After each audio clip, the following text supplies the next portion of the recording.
Hello friends, स्वागत है आपके अपने YouTube channel MK sir inspiration के एक और बेहतर वीडियो में। सो फ्रेंड्स, आज के इस वीडियो में हम व्हीटस्टोन सेतु के सिद्धांत को बहुत ही सिंपल वे में समझने वाले हैं। यानी आज के इस वीडियो में व्हीटस्टोन सेतु क्या है, इसकी रचना कैसे करते हैं, इसका सूत्र का निगमन क्या होता है, सारी चीज़ों को अपन आज के इस वीडियो में बहुत ही ईजिली समझने वाले हैं। तो सबसे पहले देख लेते हैं दोस्तों कि व्हीटस्टोन सेतु है क्या। और आपको एक चीज़ बता दें दोस्तों कि व्हीटस्टोन सेतु ये काफ़ी इंपॉर्टेंट टॉपिक माना जाता है आपके बोर्ड एग्जाम की दृष्टि से, क्योंकि इसके बाद जो मीटर सेतु है वो भी पूरी तरह इसी पर डिपेंड है। इसलिए ये टॉपिक आप अच्छे से समझ लीजिए, नहीं तो आपको प्रॉब्लम हो जाएगी। चलिए सबसे पहले देख लेते हैं कि व्हीटस्टोन सेतु होता क्या है। तो व्हीटस्टोन, ध्यान देना, व्हीटस्टोन नामक वैज्ञानिक ने एक अज्ञात प्रतिरोध को ज्ञात करने के लिए एक ऐसा परिपथ बनाया, है ना, एक ऐसा परिपथ बनाया जिसकी मदद से अज्ञात प्रतिरोध ज्ञात कर सकते हैं। उसी को कहते हैं व्हीटस्टोन सेतु। यानी एक ऐसा सेतु या एक ऐसा परिपथ जिसके द्वारा अज्ञात प्रतिरोध को ज्ञात किया जाता है, वो कहलाता है यहाँ पर व्हीटस्टोन सेतु।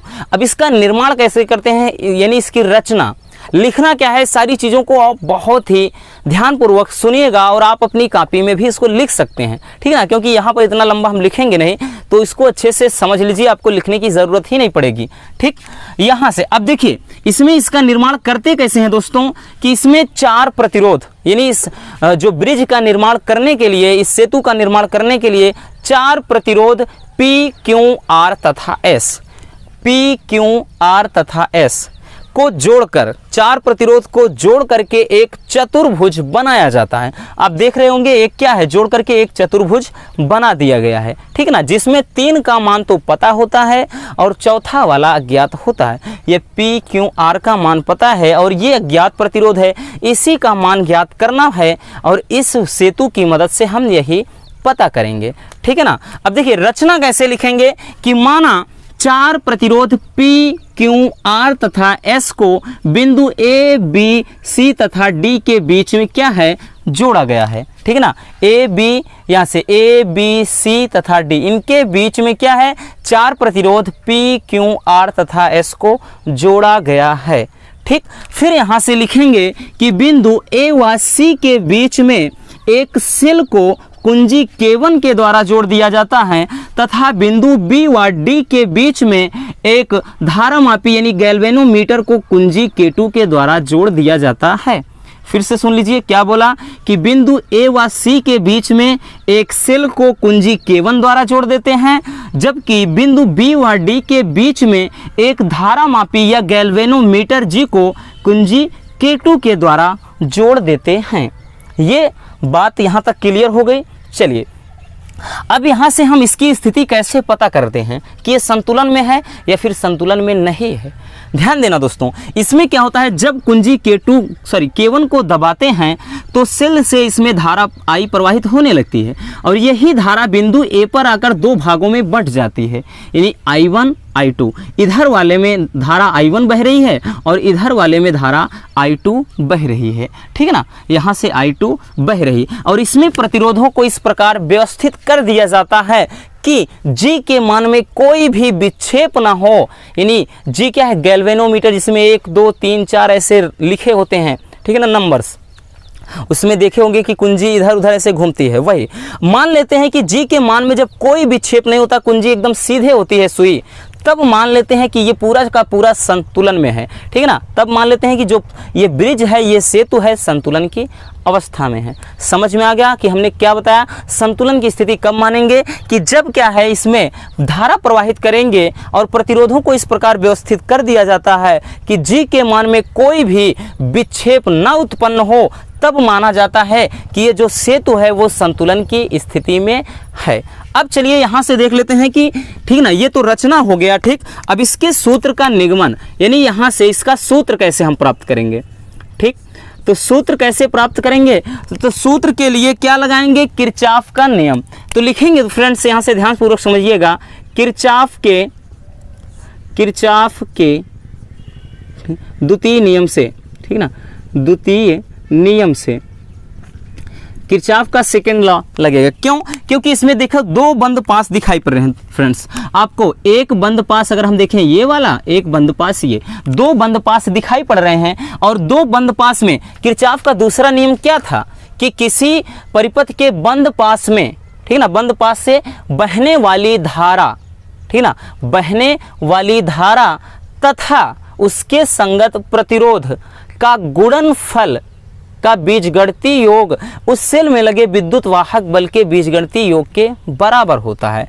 तो यहाँ पे इसको हटा देते हैं, ठीक है ना, इसको नहीं, इसमें फिगर थोड़ा बहुत ही ज़्यादा डिफिकल्ट लगने लगेगा, ऐसे थोड़ा ठीक दिख रहा है, ठीक है ना। तो इसमें ध्यान देना दोस्तों, क्या हो जाएगा, किरचॉफ के द्वितीय नियम से जब लिखेंगे तो I1 इंटू, अब क्या लिखेंगे भाई, I1 है, इस वाले का प्रतिरोध क्या है P, और यहाँ से माइनस क्या लिखेंगे I2 इंटू R। अब देखिए क्यों लिखा, देखिए यहाँ से दोस्तों ये धारा जा रही, ठीक है, लेकिन अगर हम मान लेते हैं इसमें धारा आएगी तो धारा की दिशा देखिए क्या है, डायरेक्शन देखिए, यहाँ से धारा ये गई है, लेकिन अगर हम मान लेते हैं इसमें धारा बहेगी, ये फिर से इसी पर आएंगे, तो लेकिन क्या है, इसकी दिशा क्या है भाई, इसकी दिशा तो अपोजिट है, ये इधर जा रहा है, इसलिए यहाँ पर माइनस लगेगा, बराबर इसमें क्या है, कोई भी विद्युत वाहक बल नहीं है, तो 0 लिख देंगे, या इसको लिखेंगे फ्रेंड्स कितना, I1, ठीक है ना, I1P माइनस, सॉरी इसको माइनस से उधर बराबर कर दोगे तो हो जाएगा I2R, ठीक है ना, ये हो जाएगा इक्वेशन नंबर 1। अब लिखेंगे कि यहाँ से, ठीक है ना, ये बंद पास 1 हो गया, ठीक, यहाँ से किरचॉफ के नियम से इसमें हो गया। अब लिखेंगे किसमें कि, रुको एक मिनट, यहाँ पे थोड़ा समझने के लिए किसमें लिख रहे हैं, ABDA में, ठीक, समझने के लिए। और इसी तरह अब आ जाएंगे दूसरे वाले में, किसमें आएंगे कि BCDB में, BCDB में, इसमें आएंगे फ्रेंड्स, ठीक है ना, ABDA में, ये इसमें हो गया, बंद पास ये 1 था। और अब देखिए इसमें भी अगर हम डायरेक्शन देखेंगे, ये इधर ऐसे आना चाहिए तब तो प्लस होता, लेकिन इधर देखिए, इधर भी धारा की दिशा विपरीत है, तो इसमें भी सेम प्रोसेस लगेगा दोस्तों। इसमें क्या लिखेंगे कि I1 इंटू, देखिए इसमें I1 इंटू Q माइनस इसमें I2 है और इंटू क्या है S, और यहाँ से बराबर क्या, विद्युत वाहक बल कुछ भी नहीं है, 0 हो जाएगा, ठीक है ना।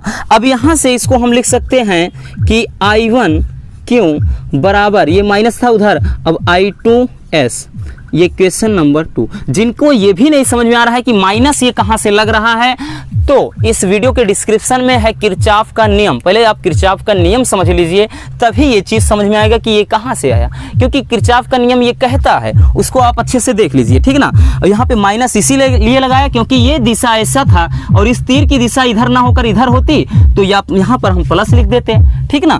और यहाँ पर कोई विद्युत वाहक बल लगा होता है इसकी तरह से यहाँ पर, तो यहाँ पर ई लिख देते, ठीक। अब यहाँ पे क्या करेंगे दोस्तों कि समीकरण 1 व 2 से, ठीक ना, ध्यान से समझना, लिखेंगे कि समीकरण 1 व 2 से, समीकरण 1 व 2 से, तो समीकरण 1 व 2 है क्या, इधर समझ लेते हैं। यहाँ से समीकरण 1 है I1P बराबर I2R, और यहाँ पे अनुपात, ठीक है ना, दोनों को भाग लगा देते हैं, ठीक। समीकरण 1 भागे 2 भाग लगा देते हैं, तो ये हो जाएगा इधर वाला I1 क्या हो जाएगा क्यों, और इधर का हो जाएगा फ्रेंड्स यहाँ से I2S हो जाएगा।